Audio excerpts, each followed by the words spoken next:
오늘은 16장 말씀을 나누시게 될 터인데요, 16장 말씀을 이해하기 위해서는 13장, 14장, 15장의 말씀의 흐름을 파악하셔야 할 필요가 있습니다. 요한복음이 잘 진행되다가 13장 말씀을 접하게 되시면 이런 본문이 나옵니다. 주님께서 세족식을 행하시고, 여러분 13장 말씀을 들었던 걸 연상하셔야 돼요.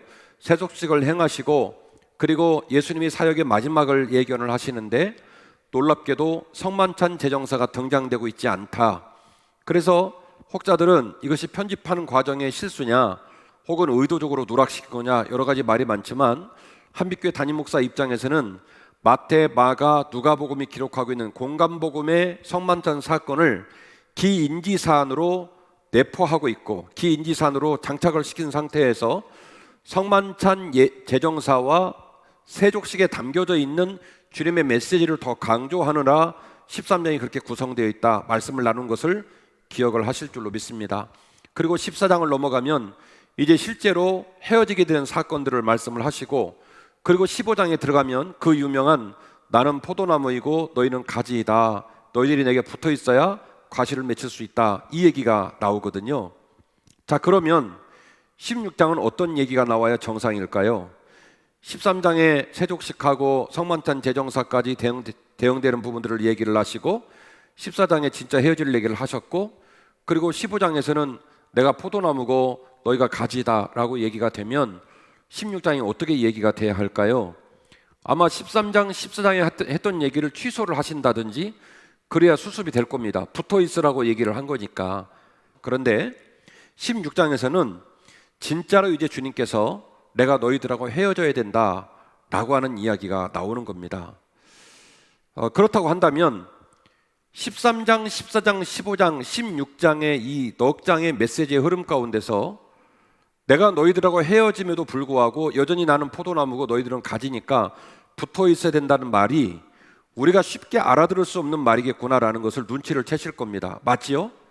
실제로는 몸이 헤어지는데 메시지는 붙어 있는다고 얘기를 하니까 어느 말이 맞는지 헷갈리기도 하고, 만일 몸이 헤어지면서도 붙어 있을 수 있다면 과연 어떤 방식으로 붙어 있을 수 있을까를 생각을 해봐야 된단 말입니다. 그래서 16장은 헤어짐에도 불구하고 어떻게 붙어 있을 수 있는지, 헤어짐에도 불구하고 어떻게 붙어 있음으로 풍성한 열매를 맺을 수 있는지에 대한 해법을 16장에 기록을 하고 있기 때문에 16장을 묵상하면서 그렇구나, 13장, 14장, 15장의 이야기를 갈무리 짓는 매우 중요한 메시지가 16장에 있겠구나라는 말씀들을 염두에 두고 오늘 말씀을 들으셔서 16장을 통하여 주신 주님의 메시지가 주님의 제자들의 가슴에 새겨질 뿐만이 아니라 오늘 말씀을 듣고 있는 우리들 가슴에도 새겨지는 역사가 있기를 주의 이름으로 축원합니다. 첫 번째 기억하실 것은 신앙의 모든 미완의 자리에는 성령으로만 완성되는 줄로 믿습니다. 제가 미완이라는 표현을 썼습니다. 미완은 완성에 대한 강력한 의지가 담겨진 말입니다. 그 일을 하고 있는 사람이 능력이 부족했던, 환경이 안 받쳐 주었던, 분명히 완성시키고자 하는 의지가 있는데 그 의지에 맞지 않게 완성이 되어야 한대요. 완성이 안 됐을 때 미완성이라는 표현을 쓰는 거예요. 완성하고 싶은 마음이 간절해요. 완성하고자 하는 의지를 갖고 있어요. 그런데도 완성이 안 돼요. 본인의 능력 문제인지 환경 문제인지를 모르겠지만 미완됐다라는 얘기인데, 신앙생활의 모든 미완, 그게 기도든 그게 예배이든 그게 봉사이든 어떤 믿음의 자리든 우리가 느낄 때 우리의 의지와 상관없이 미완의 자리다라고 하는 것을 완성 지을 수 있는 방점, 완성 지을 수 있는 마지막 벽돌 한 장이 뭐냐면 성령의 임재하심입니다. 할렐루야. 그러므로 이 성령 임재하심을 사모하고 이 성령 임재하심이 우리 안에 들어와야만이 비로소 신자는 신앙의 길에 모든 과업을 완성할 수가 있다라고 하는 것이죠. 16장 1절 말씀은 이렇게 기록하며 시작을 합니다. 내가 이것을 너희에게 이름은 너희로 실족지 않게 하려 함이니라. 주님은요, 아주 난감하고 복잡한 심령을 갖고 있는 제자들의 마음을 너무나 잘 아셨어요. 주님과 함께 3년 동안 먹고 마시고 일하고, 그리고 주님과 함께 지내면서 너무나 많은 걸 봤습니다. 바다가 잠재버린 사건, 나사로가 다시 사는 사건, 오병이의 기적 사건, 와우! 신바람 나고 기대되고 이러는데 어느 날 느닷없이 13장 1절 말씀을 넘어가니까 세족식 하시면서 내가 너희들하고 헤어지게 될 거라는 거예요. 성만찬 제정서의 메시지를 풀어가는 거예요. 14장에 진짜로 헤어진다는 거예요. 그래서 너무너무 마음이 어려운데 15장에는 또 되게 위로하는 말씀을 주시거든요. 나는 포도나무고 너희는 가지니까 포도나무 가지가 나한테 붙어있어야 열매를 맺는데요. 헤어진다는 말씀 취소하시려나 보다. 헤어진다고 해서 되게 복잡했는데 취소하시고 야 취소다, 내가 너희들과 함께 있을 거다, 이렇게 말씀하시려나 보다 싶었는데 16장에 이제 진짜로 헤어진다고 얘기를 하는 거예요. 막 머릿속이 복잡한 거예요. 그 마음을 주님이 너무너무 잘 아셨는지 이렇게 말씀하십니다. 내가 16장에서 너희들에게 말하고 싶은 메시지가 뭔 줄 아니? 너희들로 하여금 실족지 않게 하려고 내가 이 얘기를 하는 거야. 여기서 말하는 실족은 두 가지의 이유가 있었습니다. 첫 번째는, 제일 심각한 실족은 헤어짐에 대한 실족이에요. 이렇게 비참하게 헤어질 줄 알았다면, 이렇게 본인들이 생각하지 못한 방법으로 주님 사역이 끝낼 줄 알았다면 이렇게 주님만 바라보고 쫓아다니진 않았을 텐데 헤어져야 한다는 거예요. 두 번째는요, 주님이 이런 말을 합니다. 아마도 너희 동족들이 너희가 평생 동안 믿었던 유대교의 종파에서 너희들을 출교할 거야. 본문 하나를 소개할게요. 9장 22절, 똑같은 본문 요한복음 9장 22절, 지금은 16장이거든요. 그 부모가 이렇게 말한 것은 누구냐면 맹인인데 눈을 치료받은 그 아들의 아빠예요. 근데 그 아빠가 아들을 변호하는 말을 해요. 그렇게 말하는 이유는 이미 유대인들이 누구든지 예수를 그리스도로 시인한 자는 출교하기로 어떻게 했다고요? 결의하였으므로 그들을 무서워했기 때문이다. 아들이 주님으로 말미암아 병을 낳았고 아들이 주님을 믿겠다는 각오를 가졌는데 부모는 이 사실을 표현하는데 상당한 심리적 내홍을 겪습니다. 왜냐하면 이미 요한복음 9장에서 예수를 믿고 예수를 따르는 자들은 유대교 회당에서 출교하기로 결의를 한 거예요. 자, 이 이야기를 이미 제자들이 알고 있는 상황입니다. 출교를 당한다 할지라도 자기의 스승이 자기를 지켜주고 돌봐주면 버틸만 하죠. 그런데 스승님은 떠난대죠. 그리고 평생 동안 믿었던 동족들은 출교한대죠. 심란한 거예요. 길이 뚝 끊어진 거예요. 벼랑 끝에 쓴 것처럼 된 겁니다. 그래서 주님 말씀하십니다. 내가 너희를 실족하지 않게 하기 위해 이 얘기를 한다. 이 이야기가 오늘 이 아침에 우리 귀에 들려줬으면 좋겠습니다. 5절 말씀, 지금 내가 나를 보내신 이에게로 가는데 너희 중에서 나더러 어디로 가는 자가 묻는 자가 없고 도리어 이 말을 함으로 너희 마음에 근심이 가득하다. 주님, 우리를 떠나가신다는요, 주님은 어디로 가십니까? 주님이 어디로 가시기 때문에 주님이 어디로 가신 이후에도 우리가 포도나무 가지가 되어서 주님께 붙어 있을 수 있을까요? 사실은 주님을 신뢰한다면 물어볼 일이 많아요.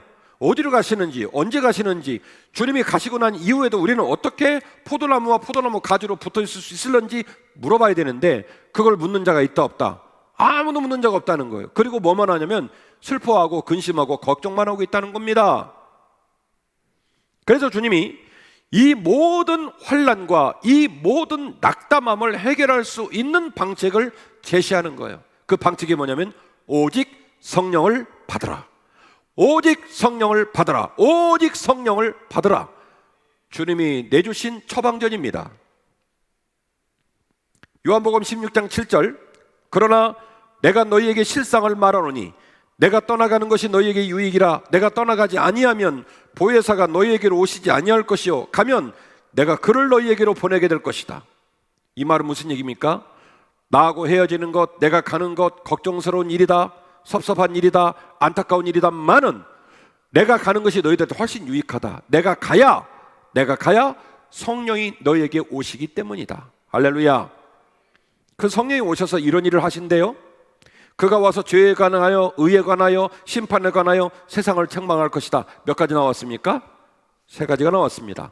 성령, 내가 가고 성령이 이곳에 오시면 그가 와서 너희들에게 죄에 관하여, 의에 관하여, 세상에 관하여 심판할 것이다. 3가지를 말씀하셨어요.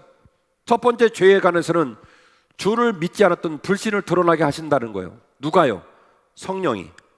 죄에 대하여 하면 나를 믿지 아니하며, 성령이 오시면 나를 믿지 않은 것을 드러나게 할 거라는 겁니다. 두 번째로, 의에 관하여라 하면 부활하셔서 하나님 우편에 가심으로 말미암아 부활의 의심의 부당성을 극복하신 예수님을 입증할 거라는 거예요. 의에 대하여라 함은 내가 아버지께로 가니 너희가 다시 나를 보지 못함이요. 어떻게 사람이 죽었다가 다시 살아나? 죽으면 끝난 거지. 예수님이 시신 훔쳐간 거 아니야?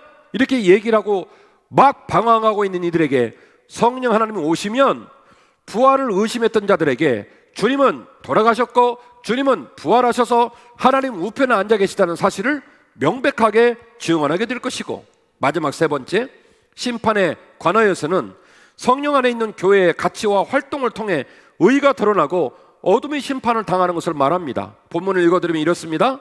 심판에 대하여라 함은 이 세상 임금이 심판을 받았음이니라. 할렐루야. 자, 잘 따라오세요. 주님하고 헤어졌다 할지라도 신자가 정상적인 신자가 되고 정상적인 제자가 되고 정상적인 교회가 되면 세상 임금들이 심판을 받을 거래요. 이 말은 세상 임금을 끄집어 다가다가 감옥에 집어넣었다는 얘기가 아니에요. 어떤 정권을 무너뜨렸다 이런 얘기가 아니에요. 세상의 논리와 방식으로 세상을 뒤집었다는 얘기가 아닙니다. 권력이나 물질이나 어떤 세상적인 방법으로 세상 가운데 새로운 정권을 창출했다 이런 말이 아니에요. 한 사람의 신자가, 한 사람의 제자가, 하나의 교회가 성령의 내주하심과 성령의 충만하심으로 말미암아 진짜 빛이 되면 이 빛 대신 성도와 이 빛 대신 제자와 이 빛 대신 교회 때문에 세상의 어둠이 물러나고 세상의 권력자와 잘못된 것들이 이 성령의 내주하심과 이 성령의 조명하심으로 심판을 받고 드러나게 될 거라는 거예요. 자, 그렇다고 한다면 오늘 우리는 한 가지의 사건으로 두 가지를 해결할 수가 있습니다. 한 가지의 사건은 성령을 갈망하는 겁니다. 한 가지의 사건은 성령이 임재하는 겁니다. 한 가지의 사건은 성령이 우리 안에 충만한 일이고요. 성령을 갈망하고 성령이 임재하고 성령이 충만하면 먼저는 우리 각자의 심령이 살고요. 두 번째는 교회가 삽니다. 주님 말씀하십니다. 내가 너희들하고 헤어지는 것은 항상 밥 먹고 같이 일하는 입장에서 슬퍼할 일이긴 하지만 너무 걱정하지 마라. 내가 가는 게 훨씬 더 좋은 거야. 그 말이 무슨 얘기예요? 주님이 예루살렘에 있으면 안디옥 교회 성도들은 주님 못 봅니다. 로마 교회 교인들은 주님 기운도 못 느낍니다. 우리가 병중에 있어서 병실에 누워있다 할지라도, 일하는 일터에 있다 할지라도, 교회에 와 있다 할지라도, 사람들은 밤에 자지만 오늘은 잠이 안 와서 잠을 못 자고 있다 할지라도 시간과 공간을 뛰어넘어서 내가 너희와 항상 함께 있을 것이다. 너희들의 낮을 찾을 때 내가 너희를 찾아갈 것이다. 예루살렘이 중요한 게 아니라, 로마가 중요한 게 아니라, 서울이 중요한 게 아니라 시대와 공간을 뛰어넘어 내가 너에게 능동적으로 일하고 마음껏 일할 수 있는 장이 이제 열리게 될 것이다. 3년 동안 함께해서 나하고 헤어지는 것이 속상한 일이지만, 내가 그 마음을 모르는 건 아니지만 걱정하지 마라. 내가 너희를 가는 것이 훨씬 더 좋은 것이다. 왜요? 내가 너희를 떠나가서 부활할 모습으로 하나님 우편에 가야 너희들이 이 땅의 삶을 살며 울고 속상하고 어려운 일을 겪는다 할지라도 우리 주님 가신 저 새하늘과 새 땅에 나도 가겠구나는 소망을 가질 수 있기 때문에 당장에 함께한 삶의 헤어짐은 좀 어려운 일이긴 하지만 그게 훨씬 더 좋은 것이라고 말씀을 하시는 겁니다. 아멘이시죠? 그래서 말합니다. 너희는 성령을 간구하라. 성령을 받으라. 성령 임재를 경험해라. 그래야 산다는 거예요. 그러므로 여러분에게 선포합니다. 성령 충만으로 생기 있고 행복한 교회가 되는 줄로 믿습니다. 어떤 목사가 좋은 목사일까? 어떤 성도가 좋은 성도일까? 어떤 교회가 좋은 교회일까? 하기가 중요한 게 아니고, 생긴 게 중요한 게 아니고, 제자들을 몇 번 돌렸느냐 이게 중요한 게 아니고, 규모가 얼마나 되느냐, 서울에 있느냐 지방에 있느냐 이게 중요한 게 아니라, 어떤 목사님이 어떤 성도가 어떤 교회가 좋은 교회입니까? 성령 충만한 교회가 좋은 교회예요. 어떤 목사가 제대로 설교를 합니까? 어떤 신자가 제대로 걸어갑니까? 성령님이 그 안에 내주하신 목사와 신자가 진짜 십자가 길을 걸어가는 겁니다. 성령의 임재와 성령의 충만함과 성령의 교제를 통해 따뜻함이 넘치고 생동감이 있는 교회가 제일 좋은 교회 아닐까요?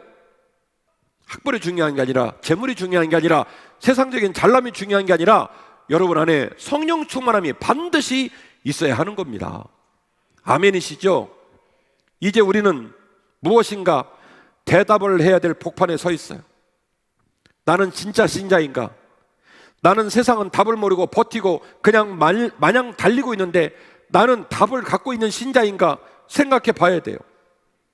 코로나19 때문에 돈을 더 많이 버는 사람도 있고 일이 아예 없어진 사람도 있고 막 어려운 상황을 보내거든요. 그래서 초기 3개월은 막 다들 놀래고 막 당황하고 방황하고 한 거예요. 그런데 드디어 6개월이 지나가고 7개월이 지나가니까 신자들이 홍해 갈라듯이 쫙 갈라지고 있어요.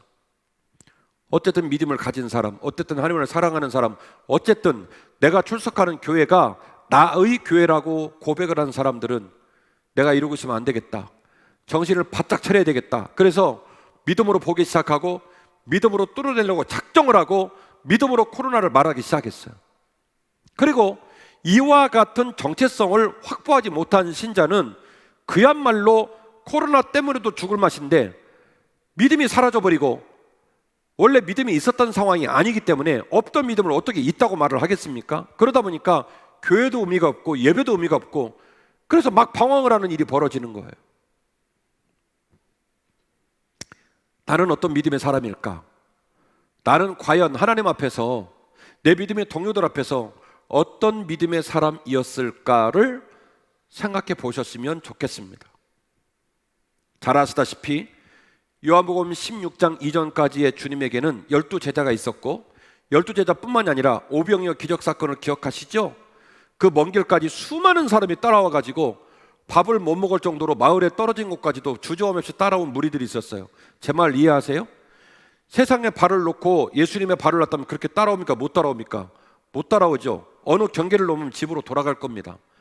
근데 밥을 먹을 길이 없고 밥을 먹을 길이 해결할 수 없음에도 불구하고 주님을 따라 나선 거예요. 장정만 5천 명이. 너무나 많은 사람이 주님을 따라 다닌 겁니다. 그런데 이제 결판이 나는 거예요. 성령을 간구하고 성령을 임재를 겪고 그래서 성령이 임재하셔서 성령의 눈으로 보고 성령의 능력으로 개척을 하는 진짜 믿음의 사람과 진짜 하나님의 사람과 그냥 하나님이 곁에 선 사람들이 구분이 되기 시작한다라는 겁니다. 이 일이 어디서 시작되냐면 요한복음 16장에서 시작이 된다는 얘기죠. 사랑하는 성도 여러분, 저는 우리의 10년과 우리 교회가 가장 믿을만하고 가장 행복한 10년과 교회이기를 원합니다. 좋은 성도, 좋은 교회, 힘 있는 믿음을 가진 개인은 모두 신앙의 성적표가 좋아야 그 점수를 낼 수 있는 거예요. 내 안에 선한 게 있고 내 안에 따뜻한 게 있고 내 안에 행복이 있어야 그 사람이 힘 있는 믿음, 따뜻한 믿음을 보여줄 수 있는 거예요. 그래서 그 성도가 저 사람은 좋은 성도입니다라는 라벨이 붙는 거예요. 그 좋은 성도들이 모여지는 교회가 좋은 교회 되는 거지 좋은 게 만듭시다라고 현수막 붙어놔서 된다? 아니란 말이에요. 대표 기도를 하고 봉사를 하고 헌금을 드리고 그러면 좋은 신자가 되고 하나님이 인정할 만한 신자가 되냐? 아니란 말이에요. 내 안에, 내면 안에 정말로 성령 되신 주님께서 임재하셔서 성령으로 생각하고 성령으로 말하고 성령의 따뜻함과 수분기로 촉촉이 이웃들을 적실 수 있어야 비로소 진짜 신자가 되고 좋은 신자가 되고 좋은 교회가 된다라는 얘기입니다. 사랑의 빚을 지고 섬김과 동행이 신뢰로 다가오고 어려움 속에서 십자가를 붙드는 것보다 더 소중한 신앙이 어디 있겠어요? 우리가 진짜 신자라면, 진짜 좋은 교회라면 그런 모습이 이어야 되지 않겠습니까? 혼자서 잘난 척은 다 하고 이 세상 모든 어려운 난제를 혼자 다 알고 있는 것처럼 똑박사 노릇을 하는 인간이 말이죠. 진짜로 우리가 말하는 우리의 자존심과 우리의 지혜처럼 올곧은 길을 걸어가고 주님이 기뻐하실 만한 삶의 자리에 섰냐고 지금 여러분에게 여쭙고 있는 겁니다. 이 질문은 설교자로 여러분에게 위한 질문을 드린 게 아니라 제가 답변을 해야 되고 주님께서 우리에게 주시는 질문이기 때문에 저와 여러분이 우리의 스스로의 민낯을 바라보고 그리고 답변하고 그리고 그것이 과락 점수를 맞았다면 괴로워하고 슬퍼하고 돌아서서 주님 품으로 들어가야 할 줄로 믿습니다. 사랑하는 사람에게, 섬기는 사람에게, 따뜻한 기운으로 돌보는 사람에게는 미움이 떠나가고 어둠이 떠나가고 그리고 풍성한 사랑만 있는 거예요. 성령이 너에게 오면 몇 가지를 한다고 그랬죠? 3가지를 한다고 그랬죠? 주님을 믿지 않은 것 드러나게 하고 부활을 불신한 것 드러나게 하고 3번째, 세상의 임금들이 심판을 받게 된다. 그 말은 세상적으로 정권을 뒤집어 엎는 말이 아니라고 제가 말씀드렸죠? 그 의미가 뭐냐면 성령이 각자의 심령 안에 들어가면, 성령이 각자의 심령 안에 들어간 성도들이 모여 교회를 만들면 그 교회가 성령 랜턴이 돼가지고 어둠을 밝히고 길을 내고 그 신자와 그 교회가 가는 길 가운데서 어둠이 물러가고 하나님의 평강과 하나님의 나라가 거기에 이루어진다는 거예요. 할렐루야. 그러니까 주님이 말씀하시기를 내가 너희들하고 헤어지는 것은 슬픈 일이지만 사실은 더 좋은 일이란다. 너희들 모두가 언제 어디 있다 할지라도, 무슨 상황이 있다 할지라도 내가 너희와 풍성히 역사하는 성령은 간구해야 한단다. 그 성령이 부활의 복음을 깨닫게 하고, 그 성령이 불신을 드러나게 하고, 그 성령이 어둠 가운데 섞여서 빛인지 어둠인지 알지 못하고 살았던 믿음의 사람과 교회를 빛으로 인도하여 세상 임금을 부끄럽게 하고 세상을 밝히는 귀한 역사를 감당할 수 있다는 거예요. 누가요? 성령 하나님께서. 성령님이 저와 여러분의 마음 가운데 임재하셔서 우리의 모든 사람의 상처를 치유하고 우리 교회 공동체를 행복한 교회로 만드는 역사가 있기를 원합니다. 여러분이 생각할 때 가장 편안한 공동체가 어디예요? 교회예요? 그냥 정답 말하지 말고 가장 편안한 공동체가 어디냐면 집이요. 집. 네. 아침에 집을 나서면 긴장을 합니다. 옷도 잘 챙겨 입는 건 누가 나 무시할까 봐 그런 거예요. 누가 나 상처 줄까 봐. 장로님 그쵸? 그 의관을 갖추고 나가서 말도 조심조심 해요. 그리고 저녁에 집에 들어서 집 무거를 딱 잡으면 나도 모르게 한숨이 푹 나와요. 왜? 긴장해서 그래요. 집에 가면 편하거든요. 제일 믿음하는 사람은 그래도 가족 아닙니까? 세상 사는 게 얼마나 힘듭니까? 사업장을 열어놔도 물건을 납품하고 우리 장로님 건물을 지어도 이게 납품을 하고 대금이 제대로 집을 댈런지 서류 약속은 지킬런지, 집주인은 건축하는 사장을 못 믿는 데죠. 건축하는 사장을 집주인을 못 믿는 데죠. 직장 가면 동료가 뒤통수를 때릴까 걱정이죠. 인생이라는 건 걱정과 근심뿐이에요. 편안하지 않아요. 믿을 수가 없어요. 근데 여러분 생각해 봐요. 집에 와가지고 밥 먹으면서, 제가 오늘 저녁에 먹으면서 우리 아내가 독국물을 국에 탔나 해서 제가 막 은수저 집어넣고 이러면 그 집에서 살겠어요? 장로님 그쵸? 그냥 먹는 거예요. 집은요 세상과 달라요. 긴장되지 않아요. 집은요 세상에서는 내가 약점을 보이고 허물을 보이면 그걸 공격하고 그걸 비난하지만 우리 가족들은 내 약점을 보면 슬퍼하고 와서 안아주거든요. 그 약점을 비난의 대상으로 여기지 않고 치유해주고 돌봐주거든요. 그게 집이고 그게 집의 힘입니다. 그게 집의 믿음이고 그게 집의 행복입니다. 그래서 묻습니다. 과연 이 아름다운 주님의 교회가 아름다운 가정 같은 교회인지 묻고 싶어요. 좋은 교회는 따뜻하고 회복이 있고 좀 약점과 허물이 보여도 그게 비난의 대상이나 공격의 대상이 아니라 얼른 누군가가 달려와서 안아주고 좀 회복시켜줄 수 있는 그런 교회가 되면 좋은 교회가 되는 겁니다. 그런데 이 모든 일들을 해낼 수 있는 에너지와 힘, 이 모든 일들을 가능하게 하는 힘의 원천이 어디에 있냐면 학벌에 있는 게 아니라, 지식에 있는 게 아니라, 권력에 있는 게 아니라, 돈에 있는 게 아니라, 신앙생활의 경륜에 있는 게 아니라 어디서 나오는 거냐면 성령 충만함에서 나온다는 말입니다. 할렐루야! 그래서 너희가 성령을 받으라고 주님이 얘기를 한 거예요. 성령이 너희 안에 계셔야 네 안에 수분기가 들어가고 성령이 너희 안에 계셔야 네가 살아난다는 거예요. 네가 살아나야 너와 함께하는 자들이 행복할 수 있다, 이 얘기입니다. 성령님이 우리 안에 랜턴이 되셔서 우리의 심령을 스캔해 주셔서 우리 안에 얼마나 더러움이 있고 우리 안에 얼마나 십자가와 상관없는 죄와 성령 하나님 닮지 못하고 사탄 닮은 것들이 있는지를 스캔을 해주게 되면 우리의 심령이 살아나기 시작해요. 수분이 확보가 되고 따뜻함이 확보가 되고 우리 심령 안에 행복과 소망이 생깁니다. 그리고 이 성령의 랜턴으로 믿음의 성도들을 서로 바라보면 갈등과 분쟁과 깨어짐이 다 회복이 되고, 그래서 그 교회가 믿을 만한 교회, 편안한 교회, 방구를 뽕뽕 껴도 문제가 안 되는 교회, 서로 약점이 보여도 믿을만해서 확 뛰어와서 흉보지 않고 안아줄 수 있는 교회, 막 듣기만 해도 기분이 좋아지지 않아요? 그런 교회가 되는 거예요. 그런 신자와 그런 교회가 강력한 랜턴이 돼서 이 세상을 밝히는 거예요. 이 세상 임금을 부끄럽게 하고 이 세상의 어둠 가운데 빛을 잃어버리고 벼랑 끝에 선 우리 인생의 동료들을 살릴 수 있는 겁니다. 결론입니다. 그러므로 오직 성령 충만을 추구하는 교회 되어야 할 줄로 믿습니다. 할렐루야! 오직 성령 충만을 추구하는 교회 되어야 할 줄로 믿습니다. 코로나19는 모든 사람들에게 자신의 진실된 모습과 무게를 드러나게 하는 거울과 같은 역할을 하고 있습니다.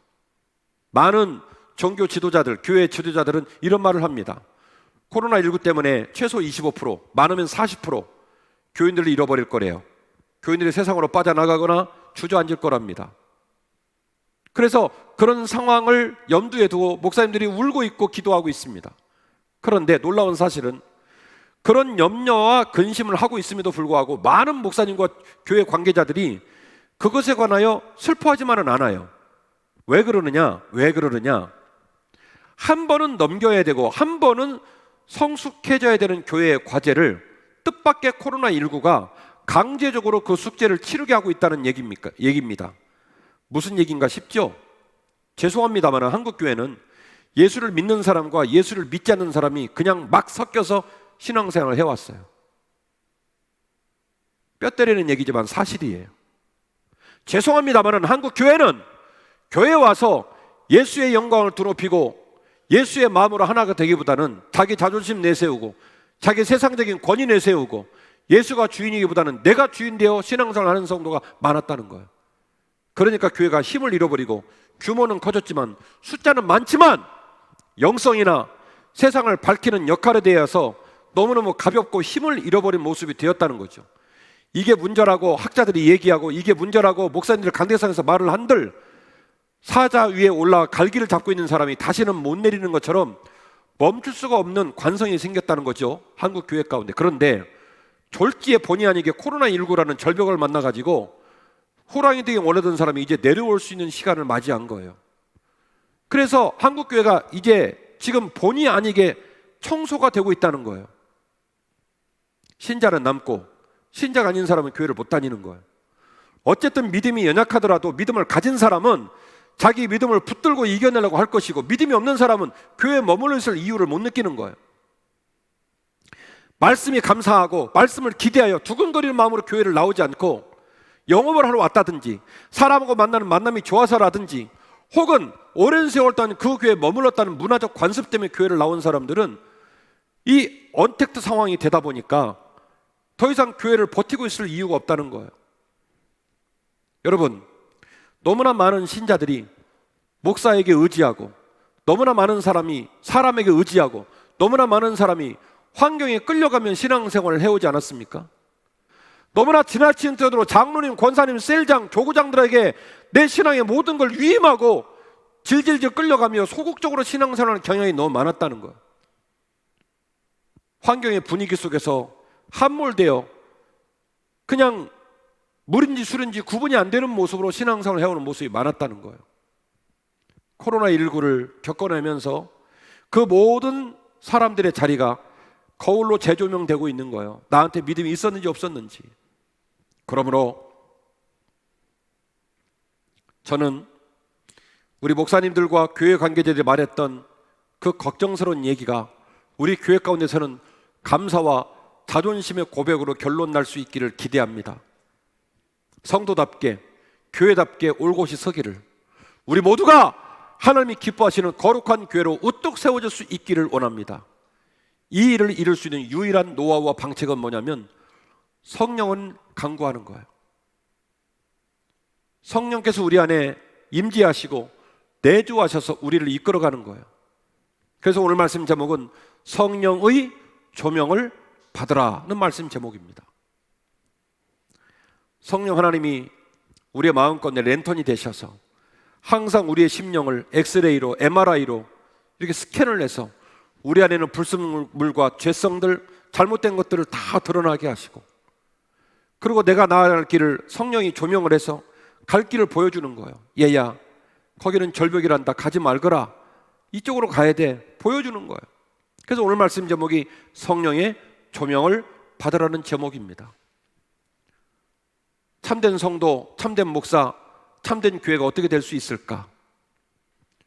주님에게 3년을 배우고 이제 주님께서 말씀하시기를 내가 너희를 세상으로 파송할 것인데 시공간을 뛰어넘어 너희들이 언제 어디에서 있다 할지라도 충분히 나와 함께 교제하여 포도나무 가지가 포도나무에 붙어있는 것처럼 열매를 맺을 수 있는 노하우는 오직 성령을 받는 것이란다. 이 귀한 말씀은 제자들에게 주신 말씀뿐만이 아니라 우리에게 주신 말씀이에요. 어떻게 보면 오늘 우리의 삶의 현장은 요한복음 16장에 맞닥뜨린 제자들과 비슷한 상황이 된 거예요. 너무너무 편안하게 예배드릴 수 있었고 일상적으로 예배드리면서 살아오다가 코로나19가 되어서 목사와도 떨어져 있어야 되고 성도와 성도가 떨어져 있어야 되고 그렇게 일상적으로 마음껏 올 수 있었던 교회를 못 와가지고 숫자를 헤아려가지고 본당에 50명, 중예배에서 20명, 지하에 20명, 그리고 온라인으로 지금 접속을 해서 예배를 드리고 있는 이 기가 막힌 삶의 현장 속에서, 그래서 우리가 강제로 지금 헤어짐을 경험하고 있는 이 현장 속에서 요한복음 16장에서 말씀하고 있는 너희들이 생각하는 방식의 소통은 더 이상 안 된다. 너희들이 생각하는 나와 함께 있는 방식으로는 더 이상은 안 된다. 그래서 헤어짐을 말씀하고 있듯이 우리도 코로나19 때문에 강제적으로 헤어짐을 경험하고 있단 말입니다. 그러나 주님 말씀하십니다. 내가 너희들과 헤어지는 것이 오히려 훨씬 더 나은 일이 될 수 있다. 내가 너희들에게 성령을 보낼 터이니 성령을 간절히 간구하고 그 성령이 너에게 임하시면 그 성령이 항상 포도나무가 포도나무 가지에 붙어 있는 것처럼 너희와 나 가운데 붙어 있는 역사로 이끌어 갈 것이고 거기서 수액을 공급받고 진액을 공급받고 철을 따라 과실을 맺는 풍성한 열매를 맺는 길로 나아갈 수 있을 것이다. 너희 심령이 살아날 것이고 너희 교회가 살아날 것이고 너희 세상이 살아날 것이다. 오직 누구로요? 오직 성령으로. 오늘 말씀 제목이 성령의 조명을 받으라는 얘기입니다. 저는요 근자에 너무 이상하고 끔찍한 현상들을 보고 있습니다. 살다가 온 민족이 막다른 골목을 만난 것 같아요. 벼랑 끝에 선 것 같아요. 그러면 더욱 우리는 하나님께 집중하고 하나님의 눈과 하나님의 마음으로 우리에게 주어진 시간과 갈 길을 진중히 풀어가야 하지 않을까요? 벼랑 끝입니다. 막다른 골목입니다 싶으면 사람들은 다 길을 찾잖아요. 그러니까 세상 사람들은 계속 의학적으로 길을 찾고 과학으로 길을 찾고 질병 통제의 길을 찾고 막 얘기를 해요.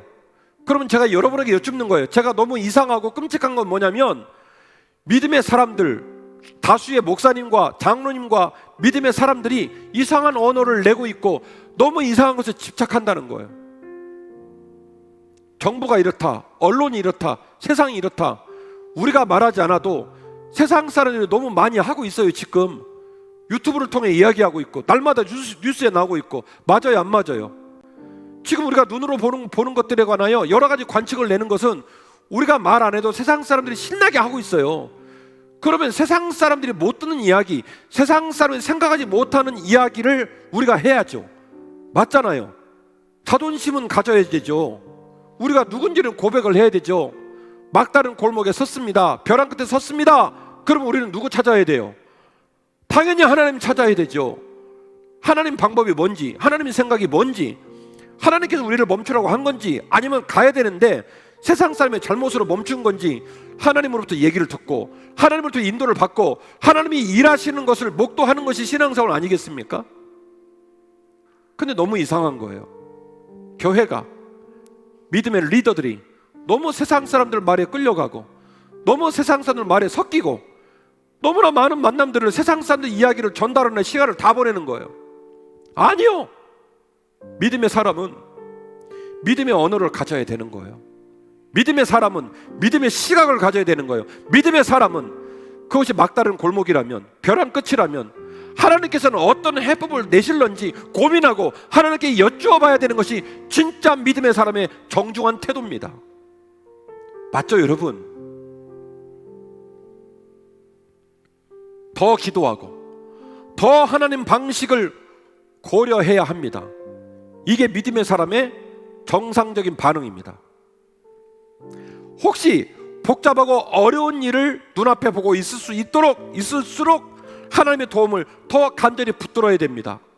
우리가 취급하고자 하는 일이 어려운 일이기 때문에, 복잡한 일이기 때문에 속단하지 말고 하나님께 더 도움을 청해야 돼요. 맞아요, 안 맞아요? 쉬운 거라면 내가 그냥 해도 되지만 어려운 일이라면, 복잡한 일이라면 우리가 인간적으로 판단하고 말을 많이 내는 건 되게 위험한 거예요. 복잡할수록, 어려울수록 하나님께 여쭤보고 맡겨야 되지 않겠습니까? 정말로 그것이 복잡하고 어려운 일이기 때문에 잘못 판단하면 큰일 나는 일이라고 한다면 겸손하고 진중하고 더 집중해야 되지 않겠습니까? 두 번의 기회가 없기 때문에, 어려운 일이기 때문에 말도 조심하고 태도도 중심하고, 그리고 좀 더 겸손하고 진중히 하나님의 일하심을 봐야 되지 않겠습니까? 오늘 말씀 제목은 성령의 조명을 받으라는 제목이었습니다. 많은 사람이 어둠의 복판에 섰습니다. 길을 잃어버렸습니다. 사람들은 말합니다. 벼랑 끝인 것 같다고. 그런데 성령의 조명을 받으면 벼랑 끝에서 돌아올 수 있는 길도 보이고 벼랑을 연결시키고 있는 다리도 만날 거예요. 성령을 간구하십시오. 그리고 그 성령이 우리 안에 충분하게 스며들기를 원합니다. 우리의 노여운 눈빛이 성령으로 온화해지고 우리의 슬픈 낯빛이 성령으로 편안해지고, 그래서 먼저 우리가 성령의 사람이 되고 성령의 사람이 교회에 모여서, 요즘 살기가 얼마나 힘들어요. 그런데 얼굴만 봐도 고맙고 행복하고 내가 한빛교회 교인이라는 게 너무 자랑스러운 그런 교회 되면 얼마나 좋을까요? 이 일은 돈으로 되는 게 아니고 권력으로 되는 게 아니고 똑똑함으로 되는 게 아니라 성령의 내주하심과 성령의 이끌어 가심으로 가능합니다. 오늘 말씀 제목, 성령의 조명을 받으라. 잠을 자든 일을 하든 어떤 자리에 선다 할지라도 성령 하나님이 우리를 이끌어 가시기를 원합니다. 오늘 말씀 제목 뭐예요? 성령의 조명을 받으라. 성령의 조명을 받아 어둠 가운데 길을 내고 주님이 기뻐하시는 복된 믿음의 길을 걸어가는 저와 여러분이 되시기를 주의 이름으로 축원합니다. 하나님 감사합니다. 귀한 말씀 주셨는데 그 말씀 마음에 깊이 간직합니다. 우리 안에 있는 죄성, 우리 안에 있는 어두움, 우리 안에 있는 교만, 우리 안에 있는 모든 어리석음이 떠나가게 하여 주옵시고, 성령 하나님 우리 마음에 임재하여 주시어서 우리의 심령의 모든 더러움을 기경하시고 바꿔주시고 성령의 사람 되게 하옵시며, 성령의 조명을 받아 생명의 길, 믿음의 길을 걸어내게 하여 주옵소서. 예수님 이름으로 간절히 축복하며 기도하옵나이다. 아멘.